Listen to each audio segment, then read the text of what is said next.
მოგესალმებით ძვირფასო ტელემაყურებლებო, დღეს ხუთშაბათია და ჩემი საავტორო გადაცემით ლიტერატურა, ხელოვნება, სულიერება, მე ვაჟა ოთარაშვილი ცოტა განსხვავებულ ამპლუაში წავსდგები თქვენს წინაშე.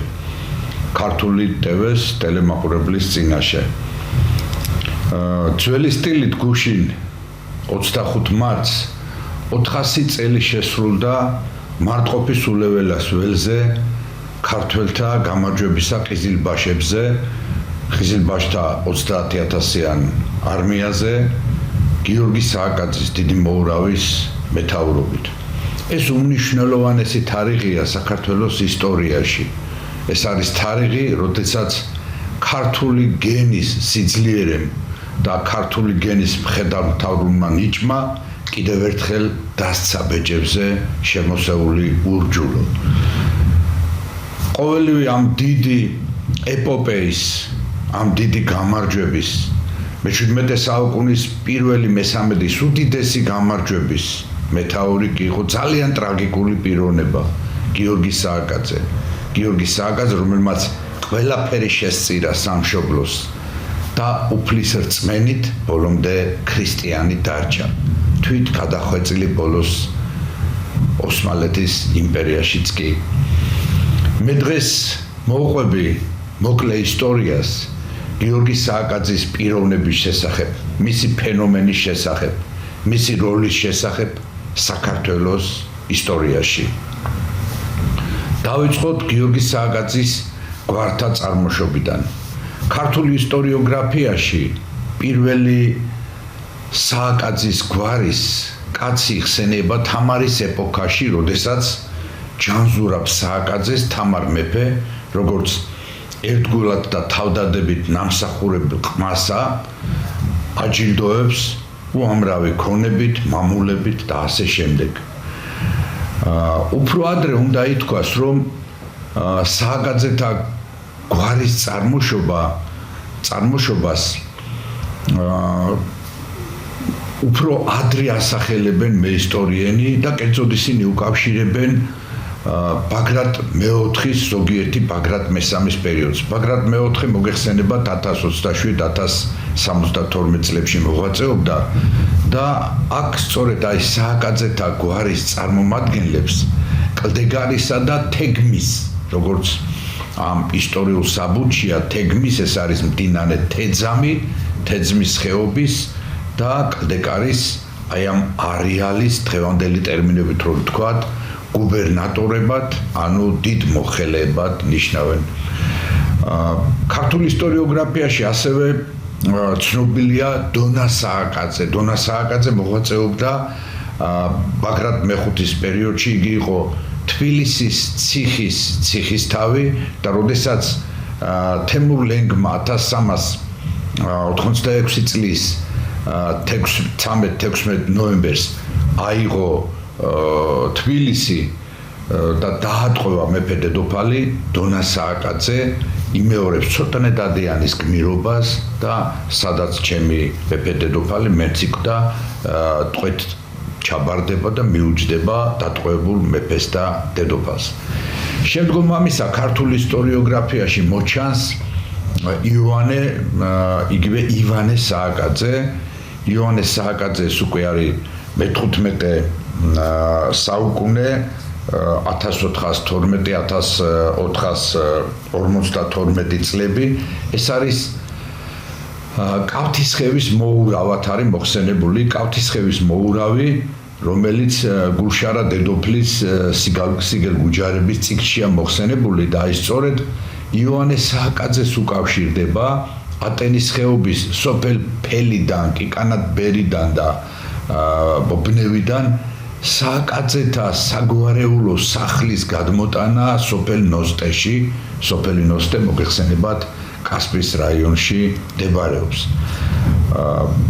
აი ივანე სააკაძე მოხსენებულია სწორედ ამ საბუთებში, როგორც საკმაოდ შეძლებული, საკმაოდ ავტორიტეტიანი იმ პერიოდში, კიდევ ერთხელ ვახსენებ, ეს არის 1415-1452 წლები. უნდა აღინიშნოს, რომ ქართულ ისტორიოგრაფიაში მიღებულია აზრი, რომ გიორგი სააკაძის გვარი იყო აზნაურთა შტოდან ზოგან, უფრო აი საბჭოური პერიოდის ისტორიოგრაფიაში მას გლეხობის ფენასაც კი მიაკუთვნებენ. რაც მცდარია, უნდა აღინიშნოს, რომ მეფე კონსტანტინე მეორემ და თანამეფე დავით მეათემ იმ დროს სააკაძეთა სწორედ აი ამ გვარს მიანიჭა თავადის მესამე ხარისხის თავადის წოდება და ამ დროს უკვე გიორგი სააკაძის პაპა რომლის სახელიც მე ჰქვია შვილს გიორგი იხსენიება პატრონად იმ საბუთებში იმ დროინდელ საბუთებში სიგელ გუჯარებში ვექსილებში თავადის გარდა და მაღალის პირის გარდა პატრონად არავინ არ იხსენებოდა იქ უბრალო გლეხს არ მოიხსენებდნენ პატრონად ანუ უკვე გიორგი სააკაძის პაპა მოიხსენიება პატრონად და სწორედ მესამე ხარისხის თავადია იგი რომელსაც კიდე ერთხელ ვიმეორებ 1502 წელს 1503-1504 წლებში მიანიჭეს მესამე ხარისხის თავადის წოდება. აი გიორგი სააკაძეს, ანუ პაპას გიორგი სააკაძეს ყავს ქართულ ისტორიოგრაფიაში არის ცნობილი ვაჟები ზეშთაელი, სიაუში, ჯანზურაბი და იოანე. აი ეს სახელები სხვათა შორის სააკაძეთა გვარში მომავალშიც მეორდება, ეს იქნება შემდგომ მე-17 საუკუნე, იქნება მე-18 საუკუნე თუ შემდგომი საუკუნეები, აი ამ წინაპართა სახელებს თქვათ, გიორგის, ჯანზურაბს, სიაუშს, ზეშთაელს, ქაიხოსროს, პაატას, ავთანდეს იმეორებენ მერე სააკაძეთა შთამომავლები. დაუბრუნდეთ ისევ გიორგი სააკაძის პაპას, რომელსაც ყავს 4 ვაჟი, ზეშთაელი, სიაუში, ჯანზურაბი და იოანე.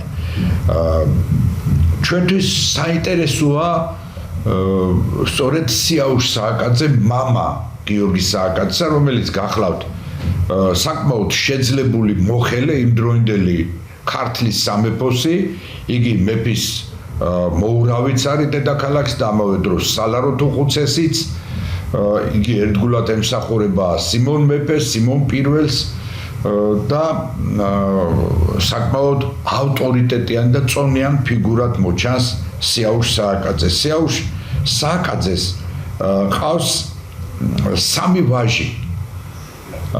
ნახეთ, აი, იმიტომ ვახსენე, რომ სახელები მეორდება მეთქი. მისი ვაჟის სახელებია ზეშთაელი, გიორგი, ქაიხოსრო და ერთი ქალი, ანუ გიორგი სააკაძის და რომლის სახელი ჩვენ ვიპოვეთ, ეს არის მაკრინე, რომელიც შემდგომში ხდება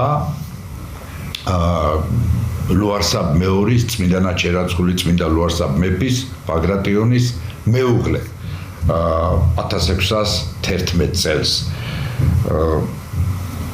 უნდა აღინიშნოს, რომ სიაუშ ცოლად ყავს ქართლის ძალიან ძლიერი ფეოდალური გვარიდან, ბარათაშვილების გვარიდან მეუღლე თამარ ბარათაშვილი და მასთან სწორედ მასთან შეეძინება ეს ვაჟები, 3 ვაჟი და ერთი ქალი, რომელიც საბუთებით არის დადგენილი. მე ისტორიულ საბუთებზე დაყრდნობით საუბრობ, ეს საბუთებია როგორც ქართული, ისე აზიური და ევროპული წყაროებიდან გამომდინარე ისტორიული საბუთები.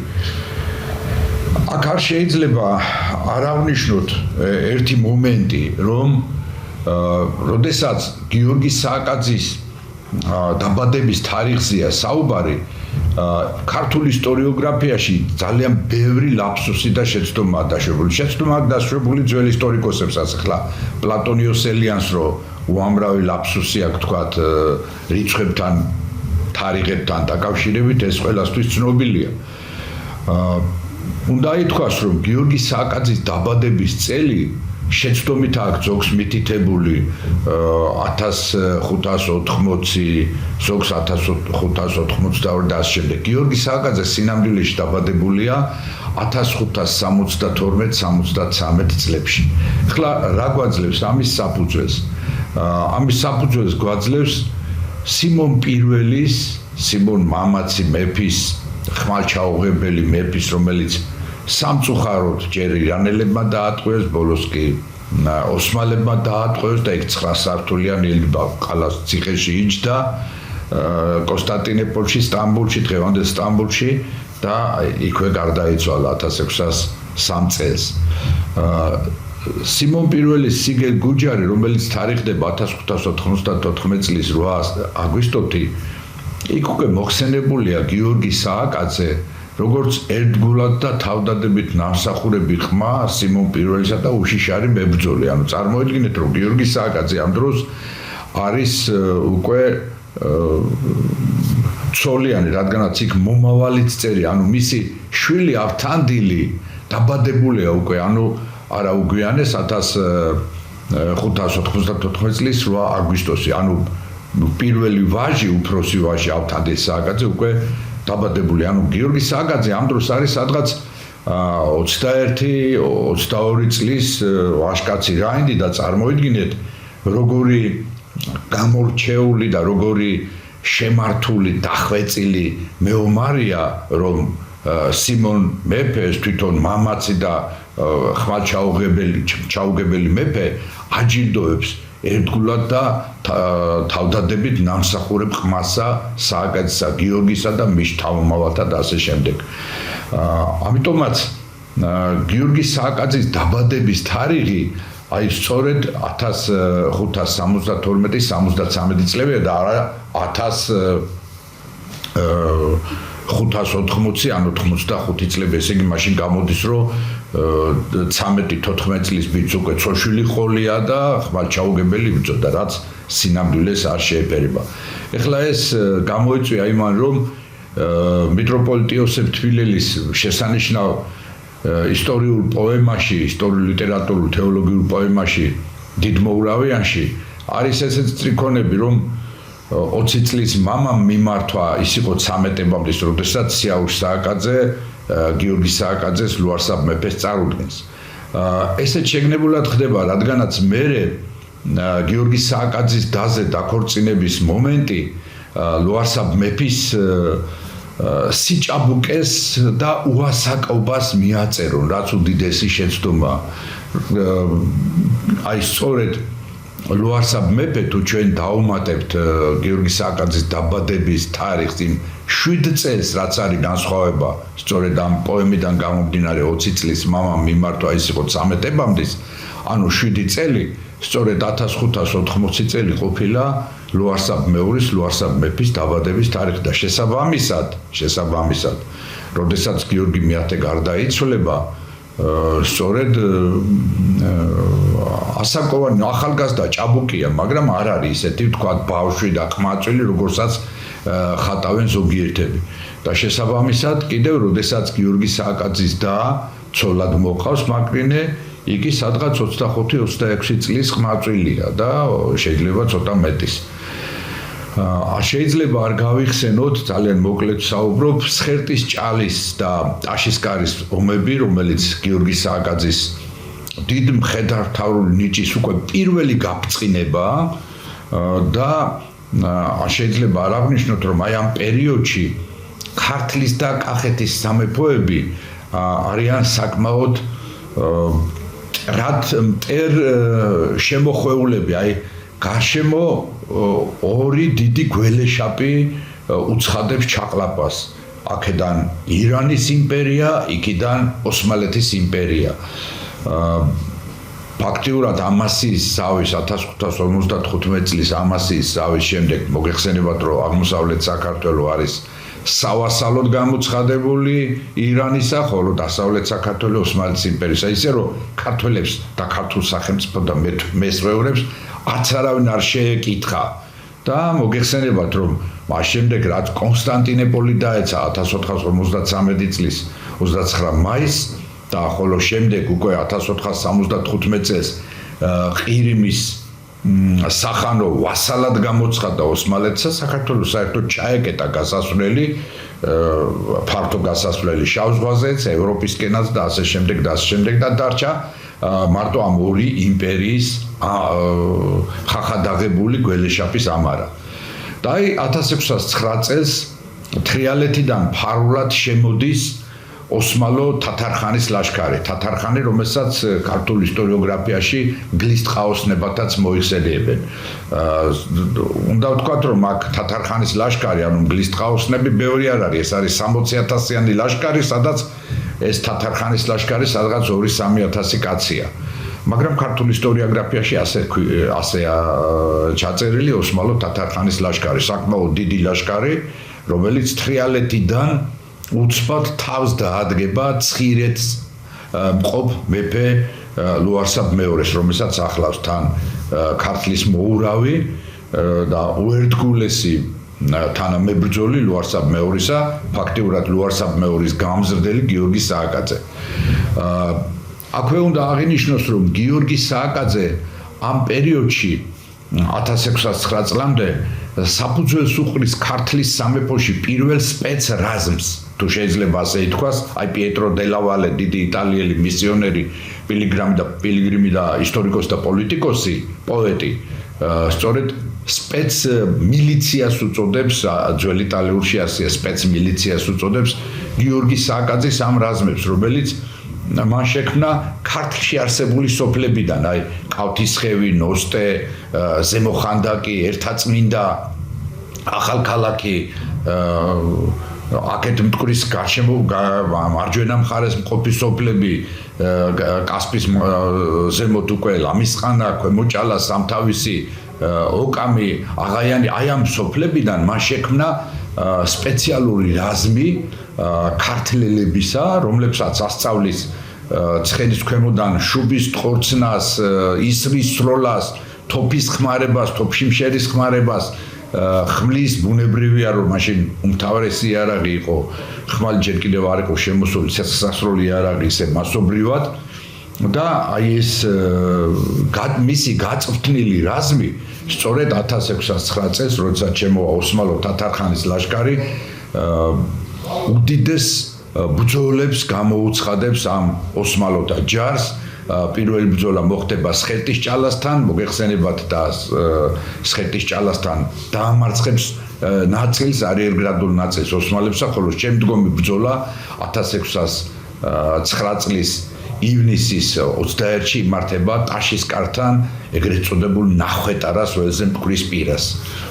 აი აქ უნდა აღინიშნოს, რომ ქართლის ცხოვრებაში არის დაშვებული უდიდესი ლაფსუსი, როდესაც ცხინვალს მყოფი მეფე თეიმურას პირველი სინამდვილეში ისტორიკოსებს ბერი ეგნატაშვილსაც და აქედან გამომდინარე ვახუშტი ბატონიშვილსაც გონიათ ლუარსაბ მეფე, რაც უდიდესი შეცდომაა და მე ვფიქრობ ეს შეცდომა არის დაშვებული შეგნებულად, არა შეუგნებლად, რადგან შემდგომ განტევების ვაცად იქცეს გიორგი სააკაძე, რომელსაც თითქოს ლუარსაბ მეორის მოკვდინება გადაწყვეტილი. სინამდვილეში რა ხდება?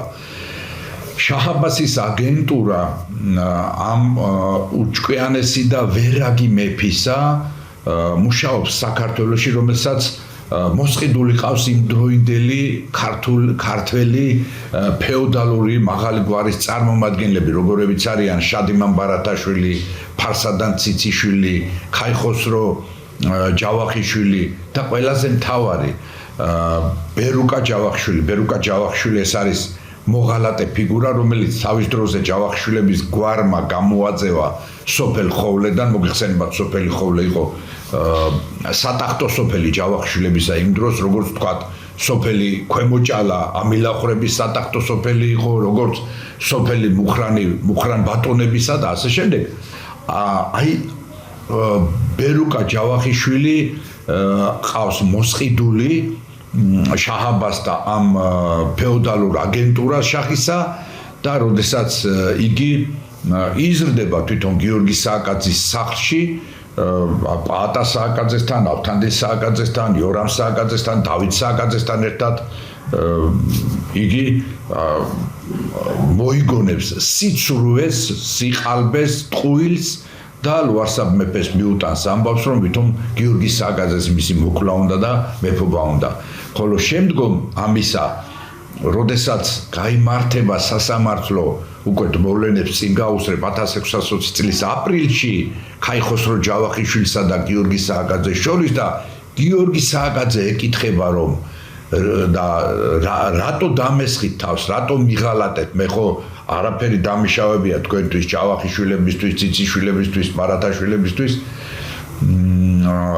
ქაიხოსრო ჯავახიშვილი პასუხობს სააკაძეს, რომ არა მე ბერუკა ჯავახიშვილმა გიღალატა და ბერუკა ჯავახიშვილმა ტყუილი შერაცხა მეფესო და გიორგი სააკაძე ეკითხება ამ სიტყვებით, აი რო იტყვიან ქართლური კილოკავით განა რის თვინა და ქაიხოსრო ჯავახიშვილი პასუხებს შენი მამულები უკადნეს და იმის თვინაო ანუ შენ მამულებს დაპირდნენო შაჰის ეს მსტოვრებიო თუ გასცემდა სააკაძეს და ტყუილს იტყოდა მასზე და ეს მამულები მე დავადგინე და არის კავთისხევსა და სოფელ ნოსტებს შორის მოთავსებული მიწის ფართობი სადღაც სახნავს ათესი როდესაც იმ დროს სახნავს ათესი იყო და ასევე ნოსტეს მახლობლად მდებარე ვენახი საწნახელი ეს არის სახნავს ათესი სადღაც იქნება და ალბათ 12-15 გექტარი და სადღაც ვენახი ალბათ 5 გექტარი შეიძლება ყოფილიყო აი ეს ამ სადღაც 17 ჰექტრის გულისთვის გაწირა სააკაძე ბერუკა ჯავახიშვილმა და იკადრა ის იუდას უდიდესი გზის არჩევა, რომელმაც შემდგომში დაუყვა ქართლის მხედართმთავარიც და მეფეც. არ შეიძლება არ აღნიშნოთ, რომ აი ამ პერიოდში ქართულ ისტორიოგრაფიაში დამალულია ერთი ძალიან მნიშვნელოვანი მომენტი. უნდა აღნიშნოთ, რომ შაჰაბას ცოლად ყავს პირველი 5 ცოლი ქართველი ყავს შაჰაბას. აქ არის სიმო პირველის დაც, ანუ ლუარსაბის მამიდაც, თეიმურაზის და ელენეს, რომელსაც მერე უნდილაძეს გადაულუცავს. ასევე თინათინი ანდუყაფარამილახურის თინათინი არა მაპატიეთ, თამარი ანდუყაფარამილახურის ქალიშვილი და ცოლად მოყავს კიდევ ლუარსაბ მეორის და თინათინ იგივე ლულუ ხათუნი როგორც ეს ისკანდერ მუნშის და სხვა ნასროლა ფასაბის და შაჰ ჰუსეინ მალიქ სისტანის და სხვათა ირანულ წყაროებშია ნახსენები ანუ თინათინი ანუ ლულუ ხათუნი აი ამ დროს შაჰის დავალებით და ბრძანებით ქრივ თეიმურაზ მეფეს იბარებენ შაჰის კარზე ვითომ მისასამძიმრებლად და შაჰ-აბასი ვითომ გარეგნულად დიდი სიყვარულით ხვდება მას და ეუბნება რომ მოიყვანე ცოლი მიუსამძიმრებს მოგეხსენებათ რომ თეიმურაზ პირველს ყავდა გურიელის ქალი ანა ულამაზესი ასული რომელთანაც ლევანი და ალექსანდრე შეეძინა აი ეს ორი ვაჟი და რომელიც ყელში გაჩენილი გარკვეული სიმსივნური დაავადების თუ ჩიხვისა გამო იღუპება იგი თავის ხელით გაიჭრის ამ ჭრილობას თუ ამ სიმსივნეს და სისხლდენით დაიღუპება ანა დედოფალი და ეს ძალიან დიდი ტრაგედია მოხდა მოგეხსენებათ იმ დროს და სწორედ ქრივ თეიმურაზ პირველს ურჩევს ცოლად მოიყვანოს ლუარსაბ მეორის და ხორეშანი, პროსი და ხორეშანი. ეხლა ნახეთ რა ხდება. ლუარსაბ მეორე და ხორეშანი და თეიმურაზ პირველი არიან ალალი პაპიდაშვილები. ანუ თეიმურაზის პაპა ალექსანდრე და ლუარსაბის ბებია ნესტანდარეჯანი დაძმანი არიან, გესმით? და აი პირველი რო იტყვიან შავი კატა ურთიერთობაში ლუარსაბ მეფესა და თეიმურაზსა და გიორგი სააკაძეს შორის სწორედ ამ დროს გადაირბენს და რატო ეხლა რასაც ჩქმალავს ქართული ისტორიოგრაფია მოგეხსენება დიდი ჯულის კანონის თანახმად მესამე-მეოთხე თაობაში აკრძალულია ქრისტიანობაში ქორწინება ახლო ნათესავებს შორის და იცით რომ უმძიმეს ცოდვად ითვლება ესა და თვით ის ეპისკოპოსი თუ სამღვდელობა ვინც ამას ჩაიდენს ისჯება და მთელი განმარტებებია ეს ბასილი დიდის თუ იოანე ოქროპირის ამის თაობაზე დიდის ჯულის კანონი ალბათ გექნებათ გაგონილი თუ არ იქნებით გაცნობილი. ანუ აკრძალულია ქრისტიანობაში ეს ქორწინება პაპიდაშვილებსა და ახლო ნათესავებს შორის. მაგრამ შაჰის ბრძანებით, რომელიც ეუბნება, რომ რა გინდა ჩვენ ქვისლები გავხდებით, ერთი და მე მყავს ცოლად, მეორე და შენ გეყოლება ცოლად და მთელი აზიის ბრძანებლები ჩვენ ვიქნებით და მტერი ვერას დაგვაკლებსო და თეიმურასაც უჯდება ჭკუაში. თანაც არის ერთი ძალიან საინტერესო მომენტი. ქართლის ცხოვრება წერს, რომ ლუარსაბ მეფე ძმა არ ყავდა და თვითონ უშვილო იყო. ეს ძალიან ისეთი კითხვის ნიშნის მატარებელი ჩანაწერია, რომელსაც ცალკე გამოკვლევა სჭირდება, იმიტომ რომ ამას მერე ახსენებენ ირანელი მეისტორიებიც. და აქ ესეთი კომენტარია გაკეთებული უცხოელების მიერ, რომ თეიმურაზ იქნებ ფიქრობდა, რომ რადგანაც უძეოდ გადავიდოდა ლუარსაბი, მერე ქართლის და კახეთის მეფე გახდებოდა მთლიანად თვითონ. მაგრამ რა ხდება? ვახუშტის ქართლის ცხოვრებაში ამის თაობაზე არის განმარტება დამატებითი, რომ არაოდენ ქრისტიანული სარწმუნოების სიყვარულით დააძალა შაჰ-აბასმა თეიმურაზ პირველს ლუარსაბ მეორის დის ხორეშანის ცოლად მოყვანა, არამედ რათა შეებილწა სარწმუნოება ქრისტიანული და ქართველები ჭეშმარიტი სარწმუნოებრივი გზისთვის აეცდინაო. ამის თაობაზე საეკლესიო კრებაც გაიმართა სხვათა შორის სვეტიცხოველში. აი მროველი ეპისკოპოსი და სხვები წინააღმდეგები იყვნენ ამ ქორწინებისა, თუმცა ეს ქორწინება მაინც შედგა სამწუხაროდ. ბაგრატიონთა სამეფო კარმა უდიდესი ცოდვად დაიდო და მოხდა ქორწინება ახლო ნათესავებს შორის სწორედ შაჰ-აბასის ბრძანებით. და ნახეთ მერე რა ხდება, რასაც ასევე ქართული ისტორიოგრაფია ისე ჭკმალავს, ისე არ არის ნახსენები. შაჰ-აბასი გამოხდება ხანი და იწყებს შემდეგ პოლიტიკას. საქორწინო პოლიტიკა უწოდე მე ჩემ წიგნებში, გიორგი სააკაძის ფენომენი და თარხან მოურავები, რომ უჯიშო და ურწმუნო თეიმურაზ პირველმა ჩემს ჯიბრზე მოიყვანა ხორეშანი, რამე თუ მე და ხორეშანს ყმაწვილობიდან ერთმანეთი გვიყვარდა და მე ლექსებსაც კი უძღვნიდი და ისიც ლექსებს მიძღვნიდა მეო. და ჩვენ ლექსებსო თარზეო ისპაჰანში და შირაზში მეთარები და მომღერლები მღეროდნენ.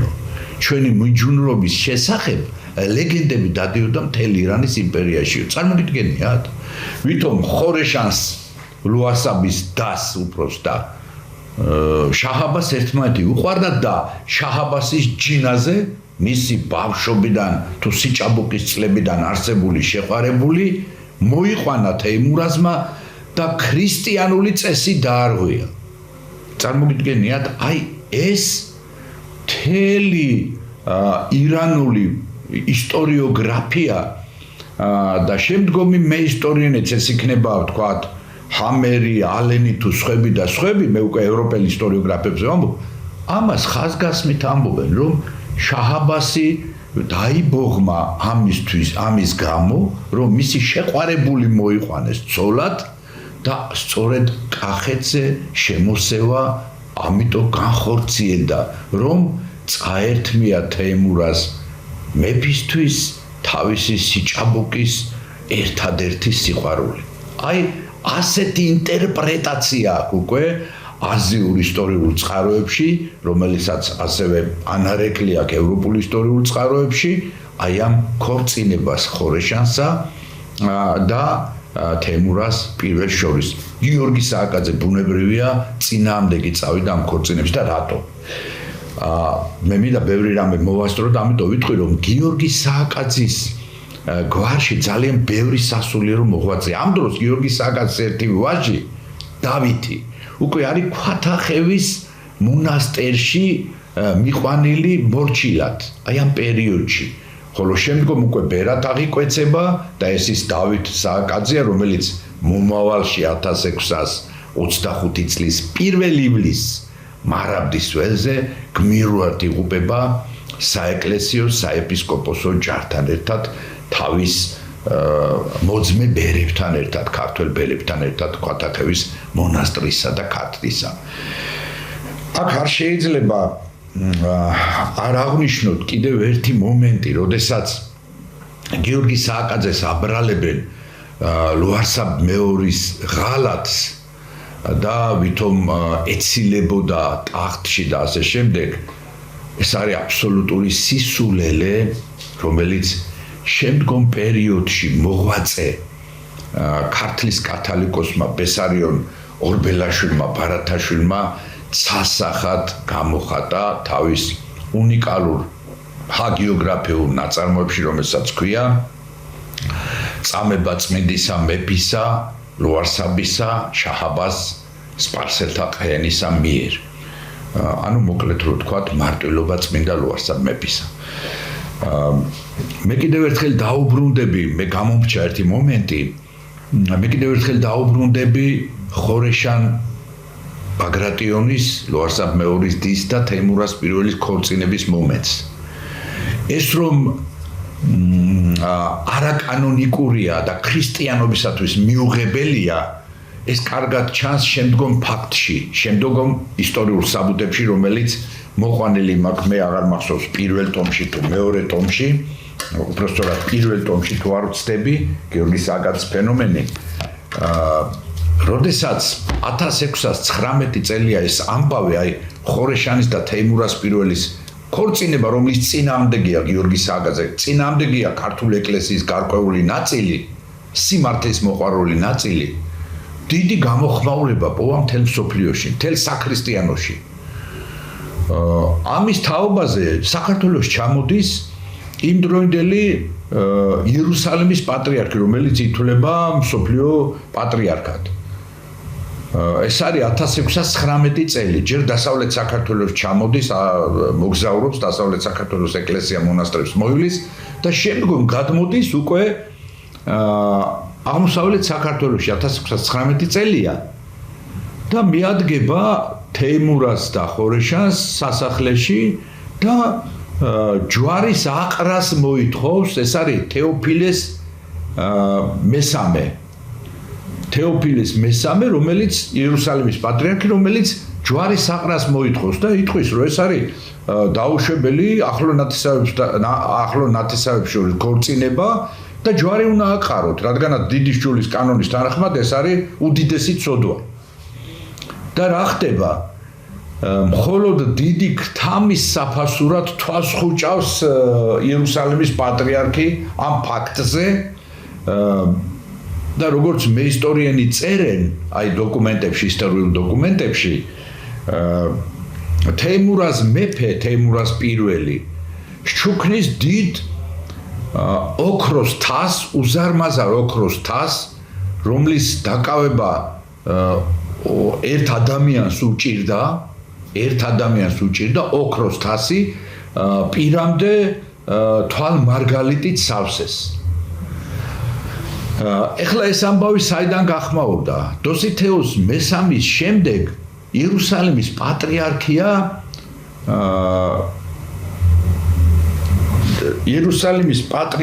უკვე ახალი პატრიარქი, რომელიც წერს, რომ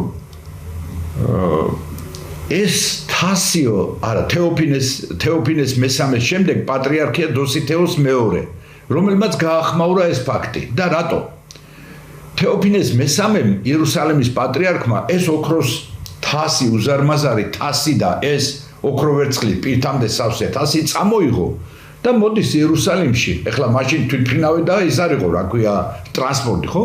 ფეხით ჩვეულებრივად ცხენი და გადაადგილების საშუალება, ცხენი ჯორი და აკლე მიიღო. უნდა გაიაროს კონსტანტინოპოლი, დღევანდელი სტამბოლი და მაშინაც სტამბოლში იყო დიდი უზარმაზარი ბაზარი, ეხლაც დიდი სავაჭრო ცენტრია, ეხლა მსოფლიოსთვის ცნობილია ესა, მსოფლიო სავაჭრო ცენტრი. თეოფინეს მესამემ შემაღლებულ ადგილზე დადგა და აცხადებს, რომ ვაჭრები შემოეხნენ მას და ეკითხება ვაჭრებს, რა ეღირება ეს ოქროს თასი, მათი აზრით. და როგორც დოსითეოს მეორე წერს, ეს აუდიტი ჩაატარა, რომ იტყვიან ამ თეოფინეს მესამე ამ თასთან, თუ რა ეღირება, რა ღირებულებისა იქნება. რატო ეხლა დოსითეოს მეორე წერს, რომ ეს თასიო, ხელიდან ხელში გადადიოდა ვაჭრებისო, ჯერ ერთმა დაიჭირა ხელში ნახა რაწონისა, მერე მეორე, მერე მესამემ და ამ ხალხის ბრბოშო ბოლოს დაიკარგა, ვინ მოიპარა, ვინ წაიღო, ვერ გაიგესო. და ამ სულელმაო ესე რომ მოიქცაო, ეს თასი რომ იერუსალიმამდე ჩამოეტანაო, ჩვენო წმინდა მიწაზეო, რაც დავალიანება გქონდაო, მიწისა თუ წყლის თუ ამის თუ იმისო, გავსწორდებოდით წერში ყველა ვალს გადავიხდითო, ეკლესიების შესამოსელს გავამდიდრებდითო და აბსოლუტურად მთელი ეს ბერმონაზვნების უზრუნველი ცხოვრება იქნებოდა ისეთი ძვირფასი თასი იყო ეს ყველაფერი. აი აქედან დგინდება ეს ყველაფერი, რომ უდიდესი თასი და როგორც წერენ უძველესი თასი იყო თამარ მეფის თუ დავით აღმაშენებლის ნაკონი, რომელიც აი ბაგრატიონთა დინასტიას ჰქონდა და ეს თასი აჩუქა თემურაზ მეფემ. აი ესეთ ქორწინებას, არაკანონიკურ ქორწინებას ჰქონდა ადგილი. ეხლა გავაგრძელოთ გიორგი სააკაძის პიროვნებასთან დაკავშირებით. გიორგი სააკაძის პიროვნება რომ ერთგულია ლუარსაბ მეფისა, მე ბესარიონ ქართლის კათოლიკოსი ვახსენე, ბესარიონ ქართლის კათოლიკოსი არის თავისი ცხოვრება უდიდესი ნაწილი დაახლოებით 20 წელი ბერ-მონაზვნობაში გაატარა დავით გარეჯის მონასტერში და როდესაც აი ურთულესი პერიოდია ამ დროს საქართველოში, აი მოგეხსენებათ გიორგი მე-11 ტრაგიკულად ავღანეთშია ჯერ გადახვეწილი, მე აღესრულება და რა არეულობას უფევს, როგორ აღმოსავლეთ საქართველოში და დასავლეთ საქართველოში ძმა-ძმას კლავს და შინაარეულობა გარემტერი, სწორედ ბესარიონ ქართლის კათოლიკოს ორბელაშვილი ბარათაშვილს მოიყვანს სასულიერო კასტა, სასულიერო წრე ქვეყნის საპატრიარქოს დათავეში და კათოლიკოს პატრიარქად აკურთხებენ. ეს უწმინდესი და უნიჭიერესი, უგანათლებულესი პიროვნება და მართლაც ღირსეული კათოლიკოს პატრიარქია იმ დროინდელი საქართველოში ბესარიონ კათოლიკოსი ორბელაშვილი ბარათაშვილი, რომელსაც თვით ანტონ პირველი უწოდებს ქართული ეკლესიის სიწმინდის მეტრს, პატიოსნების საზომს და ასეთი ეპიტეტებით ამკობს ანტონ პირველი, რომელიც თვითონ იმ გიორგი სააკაძეს აგინებს. აი ბესარიონ ქართლის კათოლიკოსი გიორგი სააკაძეს ასეთი სიტყვებით იხსენიებს: მოურავი გიორგი ზეშთა მათთა ყოველთა კაცსა და თან გადაყოლილი იყო მეფეზე, მეფე ლუარსაბ მეორეზე. იყო ერთგული, მამაცი, მხედარი, შეუპოვარი, მტერთა დამთრგუნველი და მეფის ერთგული, ზედ გადაყოლილი მეფეზე. ეხლა ისმის კითხვა. სააკაძე 1629 წელს აღესრულა ხო ტრაგიკულად. ბესარიონ ქართლის კათოლიკოსი მოღვაწეობს 1723-27 წლებში. ანუ ცოცხალი აღარ არის, აღარც გიორგი სააკაძე, აღარც მისი მომხრეები, აღარც მისი მტრები და აღარც იმის შიში აქვს ვინმეს რომ თქვათ სიმართლე თქვას გიორგი სააკაძეზე, ან აუგი, ან კარგი. და ბესარიონ ქართლის კათოლიკოსმა ამ წმინდა სასულიერო პირმა, დიდმა იერარქმა ქართული ეკლესიისა ძალიან კარგად იცის, რომ გიორგი სააკაძე იყო ქრისტიანი, ვაჟკაცი, სწორუპოვარი მხედართმთავარი და მეფის ერთგული და ამიტომაც მომავალ თაობას თან ჰაგიოგრაფიულ ნაწარმოებში, რომელიც სწორედ წმინდა მეფეს ლუარსაბ მეორეს ეძღვნება, დატოვა უნიკალური ინფორმაცია მომავალი თაობისთვის, რომ სააკაძე გიორგი ზეშთა ხმატდა ყოველთა კაცდა იყო მეფეზე გადაყოლილი, ერთგული და სარწმუნოების ერთგული დიდი მხედართმთავარი. აი ეს საოცარი ინფორმაცია არ იყო გახმაურებული დღემდე და არავის არ ქონდა ესეთი ყურადღება მიქცეული ამ ფაქტზე. მე ხლა არ შემიძლია არ გადავიდე იმ დიდ მოვლენაზე, რომლითაც დავიწყე დღევანდელი გადაცემა მარტყოფის ველზე ქართველთა გამარჯვებიდან. მოგეხსენებათ, რომ ოსმალეთსა და ირანის იმპერიას შორის დადებული ზავის შემდეგ 1600 ჯერ 12 წელს, შემდეგ 1620 წელს ეს ზავები მალევე ირღვეოდა და ხდებოდა შემდგომ ამ იმპერიათა დაპირისპირება და ძიძგნა ერთმანეთს. 1623 წელს უკვე გაძლიერებულმა ირანის იმპერიამ, რომელმაც შაჰის მეთაურობით მოახდინა თავისი ჯარის მოდერნიზაცია, ძმები შერლები, მოგეხსენებათ იქ თომასი, რობი და სამი ძმა შერლების და რობინი იყო უშუალოდ ჩართული სამხედრო შეიარაღების მართვაში ირანული ჯარისა, შემოაქვს უკვე პირველი ინგლისური თოფები, ზარბაზნების ხმარება, შორსროლელი ზარბაზნების ხმარება და აი ამ ჯარით შაჰ-აბასმა 1623 წელს ახალციხე თურქებს წაართვა და ფაქტიურად დიდი პლაცდარმი გააკეთა მთლიანად საქართველოს დაპყრობის. ახლა შაჰ-აბასის გეგმა რა იყო? ევროპელებს გონიათ და ქმნიან ანტიოსმალურ კოალიციას. იმიტომ რომ ოსმალეთი გაჭრილია იქით ვენის მისადგომებთანაც იყო და მთელი ბალკანეთი და ეს დაპყრობილი აქვს, ხო? ბულგარეთი და ეს აბერძნეთი და ეს აოხრებული და აწიოკებული. და ევროპელები რაღაცნაირად თვითონ შაჰთანაც კარგად არიან და ფიქრობენ, რომ შექმნიან კოალიციას ოსმალეთის საპირწონეთ ოსმალური იმპერიის დასამარცხებლად, მაგრამ შაჰს თავისი გეგმები აქვს. შაჰს თავისი სურვილები აქვს, რომ ის გაიჭრას ევროპაში და მისი წერილები, ისტორიული დოკუმენტები ამას მეტყველა, იგი პოლონეთამდე მისვლასაც უმიზნებს და შავ ზღვაზე გასვლას, მაგრამ მისი ხელის შემშლელი არის საქართველო. საქართველო და სწორედ აი მიუხედავად იმისა, რომ ეს სამი შევოსება განახორციელა კახეთში ამაოხრებელი შემოსევები 1614, 1616, 1618 წლების შემოსევები, როცა 400,000-ზე მეტი ქართველი ფერეიდანში, მაზანდარანში და სხვაგან გადაასახლა, მთლიანად საქართველოს მოსპობა აქვს და ქართველი ერის მოსპობა აქვს მიწისაგან პირისა გადაწყვეტილი. და საქართველოში გზავნის ყორჩიხა-ხანს და იუსუფ-ხანს სომხური წარმოშობის მთავარსარდლებს, რომელთა თაობაზეც მამა ვინცენტი ჰორმუზელიც და პიეტრო დელავალეც წერენ, რომ მან შაჰ-აბასმა კარგად იცოდა შუღლი ამ ორ ერთს შორის, რომელსაც ძალიან კარგად იყენებდა თავის სამხედრო პოლიტიკური ინტერესების განსახორციელებლადო, გზავნის ყარჩიხა-ხანს და იუსუფ-ხანს და აყოლებს ბუნებრივია გიორგი სააკაძეს, თუმცა გარეგნულად თვითონ გიორგი სააკაძეს ავალებს კონტროლს ყარჩიხა-ხანის სამხედრო მოქმედებებზე და მოგეხსენებათ, რომ ეს უზარმაზარი არმია, რომელიც შემოვიდა საქართველოში, დაახლოებით ეს არის სადღაც 50,000 კაცზე მეტი, ზოგიერთი მონაცემებით 60-70,000 კაცამდე, ნაწილი დაბანაკდა აღაიანის ველზე, აღაიანსა და მუხრანის ველს შუა და ნაწილი კახეთისაკენ წავიდა. აი კახეთისაკენ წასვლა ამ ჯარის ნაწილისა გიორგი სააკაძის რჩევით ხდება, რომელიც ურჩევს, რომ აი ფეიქარ ხანის წერილები მოგივიდა შენ შაჰ-აბასო, რომ კახეთში მომრავლდა ქართველობა, იარაღებით დადიან ისინი და საშიში აჯანყების სუნი ტრიალებს. ორი ასეთი წერილია ფეიქარ ხანის მიერ ხურნაბუჯის ციხიდან გაგზავნილი შაჰ-აბასთან ისპაჰანში. და გიორგი სააკაძე ამით ფიქრობს, რომ რამენაირად ეს დიდი არმია დაგსაქსოს.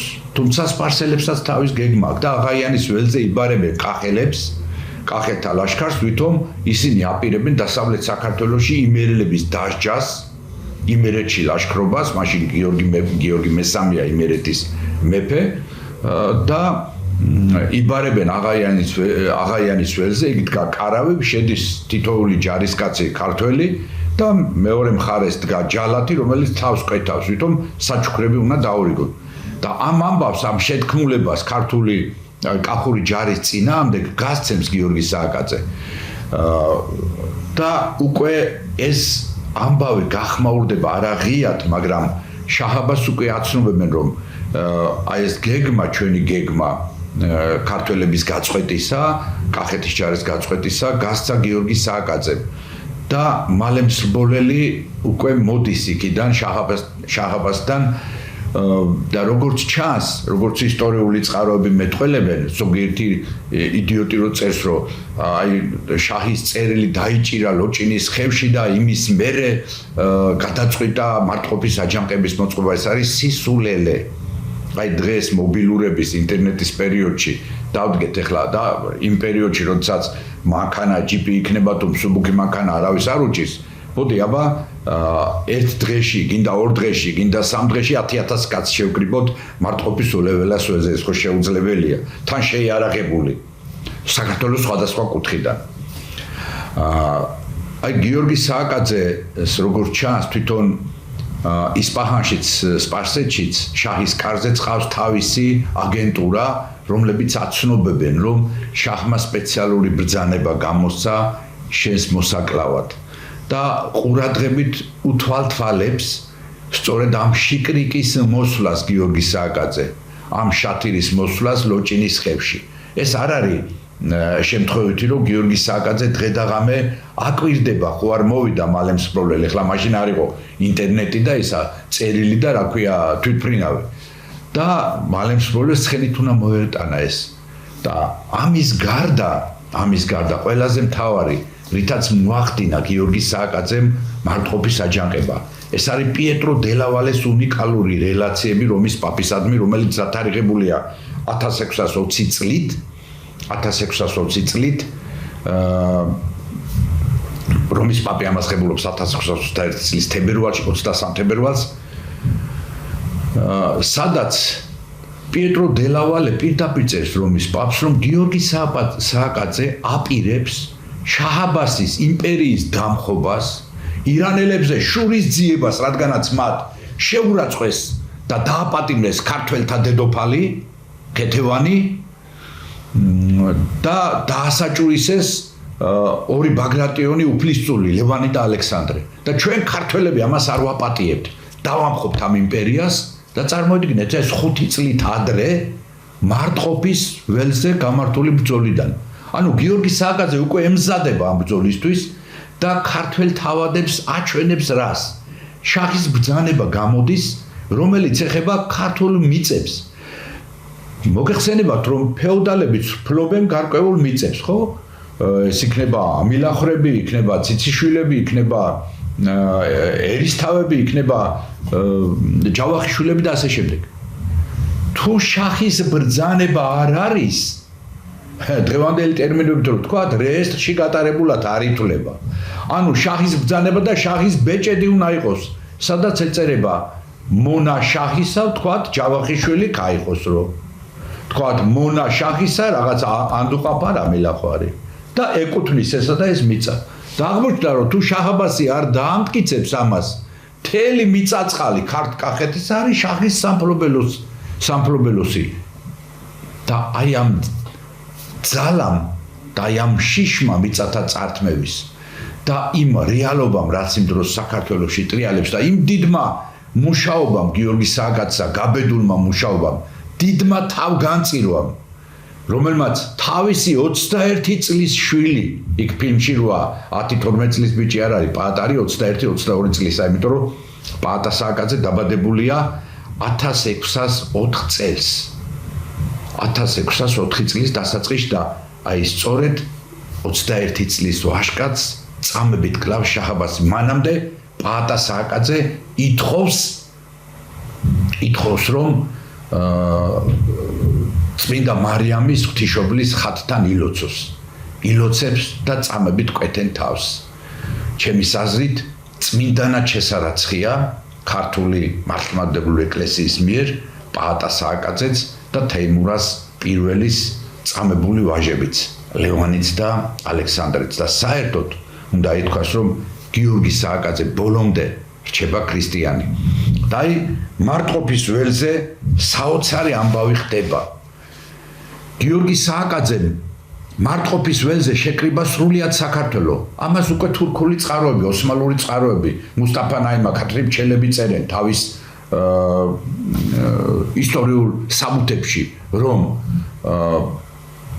მარტყოფის ულეველას ველზე სწორედ აპარანის წმინდა გიორგის ტაძართან, პატარა საყდართან იკრიბება სრულიად საქართველო. იქ რო წერია გურიის თავადი, სამეგრელოს თავადი, აშიკბაში, ანუ ბაში აჩუკი, იმერლები შემოდიან შუაღამისას ცხენების ფლოქებზე ნაბადაკრულები და როდესაც სააკაძის მალემსხოლელები მოდიან, რომლებიც ალყას არ ტყავენ მარტყოფის ველს და ეუბნებიან მოურავო, ულეველნი არიან ჯარი ყიზილბაშებისა ულეველნი არიან, აი იქიდან ქვია ამ ველს მარტყოფის ველს ულეველას, ანუ ულევარას ველი, აქ მტრის ლაშქრიდან გამომდინარე, აი მოდის ამ დროს დასავლეთ საქართველოს ლაშქარი, სადღაც 1100 ზოგიერთი წყაროს მიხედვით 1500 კაცი, ანუ მარტყოფის ველზე მეორდება დილგორის მოდელი, სრულიად საქართველო, დასავლეთ საქართველო ეს იქნება აჭარა, ეს იქნება სვანეთი, ეს იქნება რაჭა-ლეჩხუმი, ეს იქნება იმერეთი, სამეგრელო ოდიში, გურია და რა თქმა უნდა აღმოსავლეთ საქართველოს ლაშქარი ქართლის გურისა, ქართლის სოფლებისა, მისი მშობლიური კასპიდან დაწყებული და კახელთა ლაშქარი ანადგურებს 35,000-იან ყიზილბაშთა ლაშქარს მარტყოფის ულეველას ველზე. და აი ამ წმინდა გიორგის ეკლესიასაც აპარანის ეკლესია სწორედ გიორგი სააკაძემ დაარქვა 1625 წლის 25 მარტს ძველი სტილით, ახალი სტილით 7 აპრილს პარასკევ დღეს, როცა შემოდის იმერელთა ლაშქარი და ეუბნებიან სააკაძეს, რომ ჩვენ არ ავყოფნი ვართ, რომ ალყა დავარტყათ, აპარანი ვართ, ძამა ჩვენ აპარანი ვართ იმერელთა ლაშქრის, დასავლეთ საქართველოს ლაშქრის მეომრების ამ შეძახილით, ივსება ჯანით და ღონით სრულიად საქართველოს შემტევი ძალა და იგებენ მარტყოფის ველზე ამ უნიკალურ ბრძოლას. ეს არის საოცარი გეგმა სააკაძისა, როდესაც ალყა დარწმული იმას რა ქვია მარტყოფის ველს ქართველთა ჯარი დგას, ახლა მარტყოფელებმა იციან იქ სალომე ყველაშვილი იყო ძალიან კარგი ადამიანი, კარგი მასწავლებელი, რომელმაც დატოვა წიგნი მარტყოფის ისტორია, აქაც არის დეტალურად აღწერილი ეს ყველაფერი, სამგლეთხევი, მარტყოფისხევი, ალისხევი, დიდგუბის მხარე, შვიდახევი, ღვთაების მონასტერი, ცნობილი ანტონ მარტყოფელის საძვალეც იქვე მდებარეობს, საცხენიცის წმინდა გიორგი, ახალსოფელი, სოფელი დღევანდელი სოფელი სააკაძე, ასევე დღევანდელი ტრასა, კახეთისაკენ მიმოვალი თბილისი საგარეჯოს ტრასა მთლიანად ქართული ჯარის ნაწილებს აქვს დაკავებული და აი ესენი არ ტყავენ ალყას, ხოლო შიგნით ჯარის შიგნით როგორ უნდა გიყვარდეს სამშობლო, როგორ უნდა გიყვარდეს უფალი, რომ შენ მარტოკამ გიორგი სააკაძე 4 თანამებრძოლთან ერთად ბააკა ხერხეულიძესთან, პაპუნა ვაშაყაშვილთან, ელია დიასამიძესთან და შენს ვაჟ ავთანდილთან ერთად დაიწყე ყიზილბაშთა განადგურება და ყაჩიხა ხანს და იუსუფ ხანს ბოლო მოუღე შუბით, ხოლო შენმა ვაჟმა ავთანდილმა მათი შვილები განგმირა და გაიმარჯვა სრულიად საქართველომ. გილოცავთ ჩემო ქართველებო 400 წლის იუბილეს მარტყოფის ულეველას ველზე გიორგი სააკაძის მეთაურობით ყიზილბაშურ ჯალზე გამარჯვებისა. დიდი მადლობა ყურადღებისათვის. კარგად გრძანდებოდეთ ჩემო ქართველებო.